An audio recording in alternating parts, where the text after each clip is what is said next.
కాదురా, నేను ఎంత మిస్ అయ్యానో అంటే క్షమించాలి. ఇలా ఉంటుందని మీరందరూ వస్తున్నారని నిన్న గనక అచ్చనా నీ సంగతి బయటికి వెళ్ళక చూసుకుందాం. మనం ఎప్పుడూ ఉన్నదే కదా. వీళ్ళందరి నుంచి పక్క తీసుకెళ్ళి అచ్చనా నేను మళ్ళీ పైకి హలో అని వేరా అలిగా ఏడు ఎక్కడ లంజా అడుకు అలిగా ఏడు ఎక్కడ లంజా అడుకు అలిగా ఏడు ఎక్కడ లంజా అడుకు ఇలా మనకు అలవాటే కదా. సత్యంగా నిన్న నేను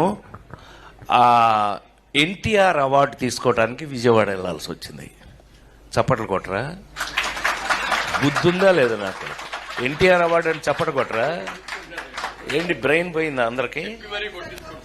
చెప్పి కొట్టించుకోవడం ఏంటన్నయ్య? దానికి కొట్టకపోతే నీకు సిగ్గులేనట్లు లెక్క.